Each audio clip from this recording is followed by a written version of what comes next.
Saludos estimados estudiantes, bienvenidos. En este video haremos un ejemplo sobre la composición entre funciones.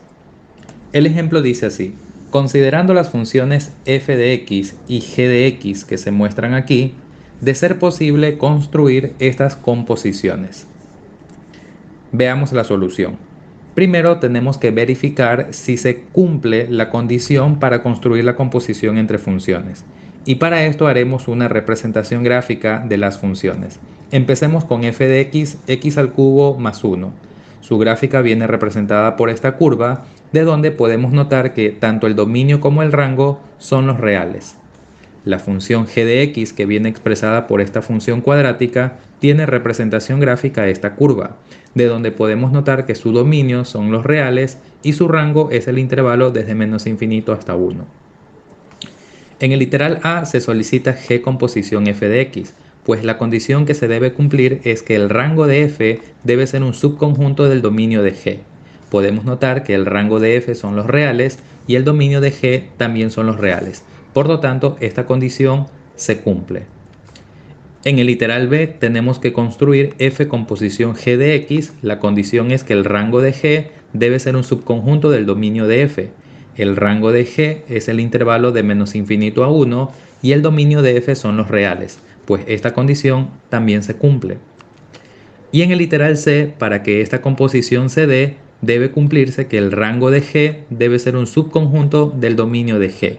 Eso también se cumple porque este intervalo que representa el rango sí es un subconjunto de los reales. Procederemos a continuación a calcular estas composiciones. Empecemos con g composición f. Primero utilicemos una notación apropiada, esto es g de f de x. Para construir esta composición necesitamos tener presente las funciones f de x y g de x. La idea es básicamente la siguiente: tenemos que ir a la función externa, o sea a g, y donde veamos x reemplazaremos f de x. Vamos a la función g y donde veamos x vamos a reemplazarlo por f de x. Ese sería nuestro primer paso, quedando estructurado de esta manera. 1 menos, ya no ponemos x al cuadrado, sino f de x al cuadrado. A continuación, en donde veamos f de x, lo reemplazaremos por su regla de correspondencia, es decir, x al cubo más 1, quedando 1 menos x al cubo más 1 al cuadrado. Ahora vamos a resolver este producto notable quedando estos tres términos, y reduciendo términos semejantes obtenemos esta expresión que representa la respuesta de nuestro literal A. Pues bien, de forma análoga trabajaremos con el literal B. Primero utilizaremos una notación apropiada y utilizaremos las funciones f y g del enunciado. Pues ahora la idea es ir a la función externa f y donde veamos x reemplazaremos por g de x. Vamos a la función f y donde aparezca x lo reemplazaremos por g de x. De manera que nos queda así: g de x al cubo más 1. Y a continuación, donde diga g de x, reemplazaremos su regla de correspondencia 1 menos x al cuadrado. Bien, quedando esta nueva expresión. Resolvemos este producto notable, reducimos términos semejantes y esta expresión representa la respuesta del literal B. Finalmente, en el literal C utilizamos la notación adecuada.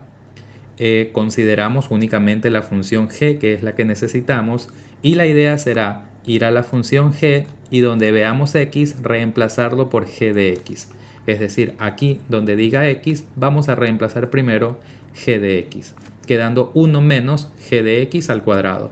Luego vamos a reemplazar por g de x su regla de correspondencia. 1 menos x al cuadrado, resolvemos el producto notable, reducimos términos semejantes y esa es la respuesta de nuestro ejercicio. Eso sería todo. Muchas gracias.